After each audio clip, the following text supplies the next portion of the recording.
শিলিগুড়িতে ডেঙ্গি আক্রান্ত বালিকার মৃত্যু। কয়েকদিন ধরে জ্বরে ভুগছিল 9 বছরের বালিকা। অবস্থার অবনতি হওয়ায় শনিবার বেসরকারি হাসপাতালে ভর্তি করা হয়। ডেথ সার্টিফিকেটে ডেঙ্গির উল্লেখ রয়েছে। এদিকে পুরসভার ভূমিকায় ক্ষোভ প্রকাশ করেছে মৃত বালিকার পরিবার। फिर टेस्ट कराया तो डेंगू पॉजिटिव ही आया था। लोग प्लीज कॉर्पोरेशन में बोलिए क्लीन करने के लिए कि जो मेरा बच्चा के साथ हुआ किसी का बच्चा का साथ नहीं हो, बस और कुछ नहीं बोलना चाहेंगे।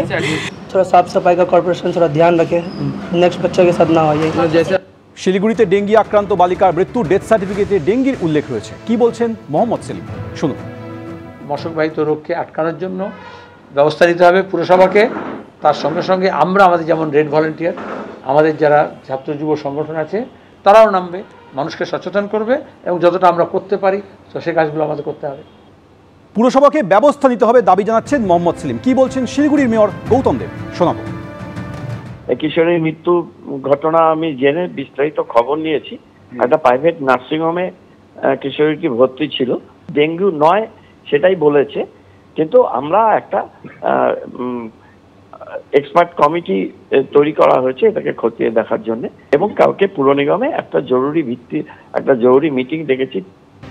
সরকারি জমি দখলের অভিযোগ, ফের গ্রেপ্তার করা হলো এক তৃণমূল নেতাকে। নকশালবাড়ি পঞ্চায়েত সমিতির কর্মাধ্যক্ষ আশরাফ আনসারিকে পুলিশ গ্রেপ্তার করেছে। ধৃত আশরাফ আনসারি নকশালবাড়ি পঞ্চায়েত সমিতির পূর্ত কর্মাধ্যক্ষ। এ বিষয়ে কথা বলবো আমাদের প্রতিনিধি সনদ ঝা এই মুহূর্তে টেলিফোনে রয়েছে। সনদ, এই আশরাফ আনসারির বিরুদ্ধে ঠিক কি অভিযোগ?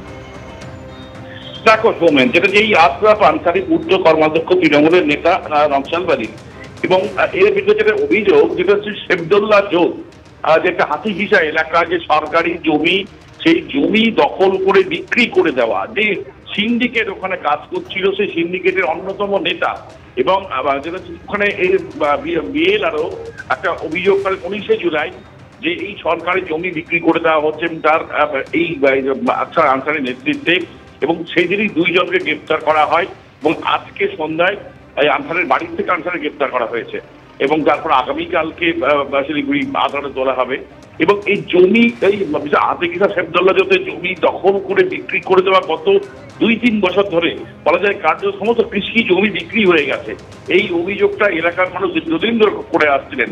তবে মুখ্যমন্ত্রী কলকাতায় এটা বলার পরে কিন্তু বিএলআর বলা যায় নজরে বসে, এফআইআর হয়, গ্রেপ্তার হয়েছে।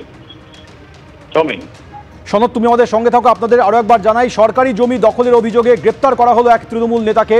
তার নাম আশরাফ আনসারি, নকশালবাড়ি পঞ্চায়েত সমিতির কর্মাধ্যক্ষ এই তৃণমূল নেতা। ধৃত আশরাফ আনসারি নকশালবাড়ি পঞ্চায়েত সমিতির পূর্ত কর্মাধ্যক্ষ।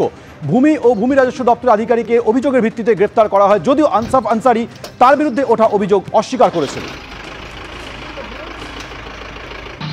আপনাকে কি অ্যারেস্ট করা হয়েছে? আমাকে অ্যারেস্ট করছে। কেন, কি কারণে? কারণ বলে আমি জমিনের দলাল, ঠিক আছে, যেহেতু আমি বারবার সিএমকে কমপ্লেন করছি, যার জন্য পুলিশ এবং জেলের দপ্তরে মানুষের জন্য লড়াই করছি, আদিবাসীদের জন্য লড়াই করছি, আজকে আমাকে ফাঁসানো হচ্ছে।